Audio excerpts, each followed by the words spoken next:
समिति का क्या स्टैंड है और किस तरीके से देखते हैं? अखिल भारतीय संत समिति का शुरू से यह मानना था कि अयोध्या, मथुरा, विश्वनाथ, ये तीन अगर सहर्ष आप लौटा देंगे, ऐसे जैसे महाभारत के युद्ध में पांडवों ने 5 गांव मांगे थे, उसी प्रकार हमने 3 मंदिर मांगे, लेकिन हमें 3 क्या, एक भी शांति से प्राप्त नहीं हुए। भारत की संवैधानिक व्यवस्था में सुप्रीम कोर्ट के द्वारा प्राप्त हुए। जब हमें न्यायालय के द्वारा भारतीय संविधान के दायरे में प्राप्त करना है तो 3 की जगह हम 3000 पे दावे करेंगे। वो सारे दावे करेंगे कि ये कहा जा रहा है कि हर मस्जिद के नीचे आपको मंदिर क्यों दिखता है, तो हम पूछना चाहेंगे कि हिंदुस्तान की हर संपत्ति, जो 2000 साल पुराना मंदिर हो या सैकड़ों वर्ष पुराने वाराणसी का यूपी कॉलेज जैसा विद्यालय हो, उसके ये वक्फ की संपत्ति कैसे दिखने लगी तुम्हें, और तुमने वक्फ के दावे कैसे कर दिए। और अगर भारत की न्यायपालिका ने यह आदेश दिया है कि इसका सर्वे होना चाहिए, और जिस कानून की धारा के लिए वो रो रहे हैं कि स्पेशल प्रोविजन वर्शिप एक्ट 1991, वो ये नहीं कहता है कि ये सर्वे रोक दिया जाए। वह धारा सिर्फ इतना ही कहती है कि 1947 में मंदिर और मस्जिद की क्या स्थिति थी, तो जो स्थिति थी वही रहेगी, वो बदली नहीं जाएगी। तो ये कैसे पता चलेगा कि 47 में क्या स्थिति थी? तो ये तो सर्वे करना पड़ेगा ना, जांच करनी पड़ेगी ना कि 47 में क्या स्थिति थी।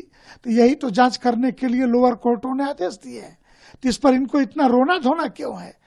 ये इनका रोना धोना ही बता रहा है। और संभल में जिस प्रकार पुलिस पार्टी पे और न्यायालय की टीम पे हमला किया गया, ये हिंदू समाज पर हमला नहीं है, ये भारत की न्यायपालिका पर हमला है। और मुसलमान सीधे भारत की न्यायपालिका को धमका रहा है। इससे न्यायपालिका कैसे निपटेगी, इस पर उन्हें विचार करना चाहिए। आगे और भी दावे होंगे जहां पे मंदिर है और फैक्ट है, उस पे पिटीशन और भी दाखिल होंगे जिस तरीके से। हमने तो शुरू में ही पूज्य वामदेव जी के जीवित रहते ही एक नारा दिया था, 3 नहीं तब 3000, नहीं बचेगी एक मजार।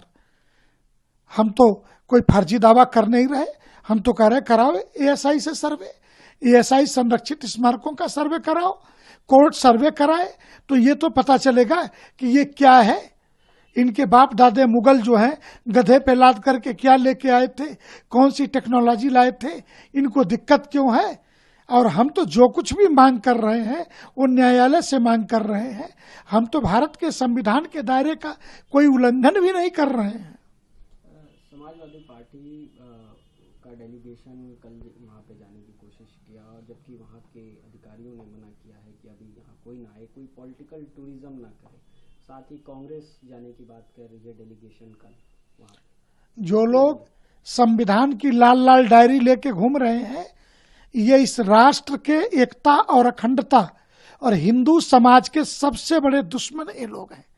अंदर पन्ने पे कुछ नहीं है। कोर्ट के आदेश से कोर्ट कमिश्नर सर्वे के लिए गए संभल में, और उस पुलिस पार्टी जो न्यायालय के आदेश को प्रोटेक्शन दे रही थी, उस पर हमला हुआ है। और हमलावर जो थे उसमें से 4-5 मारे गए। मारे गए हमलावरों को जमायते उलेमाए हिंद और समाजवादी पार्टी पैसे प्रोवाइड करा रही है। तो क्या यह माना जाए कि भारत के न्यायालयों के दिए गए आदेश के विरुद्ध दंगे कराने के लिए राजनीतिक दल धन मुहैया करा रहे हैं, तो ये देश में दंगों को प्रोवोक नहीं कर रहे क्या? कांग्रेस अगर संभल जाने की बात कर रही तो क्या ये दंगे को प्रोवोक नहीं कर रही क्या? और दूसरे कि वहां पे रातों रात इतनी बड़ी मात्रा में ईंट और पत्थर इकट्ठा कैसे किए गए, ये आए कहां से? जांच इस बात की होनी चाहिए।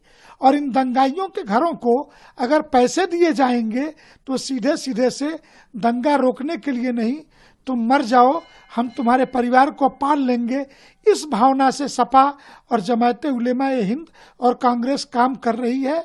ये संविधान का सरासर उल्लंघन, न्यायपालिका का अपमान है, और न्यायपालिका को सो मोटो लेना ही चाहिए।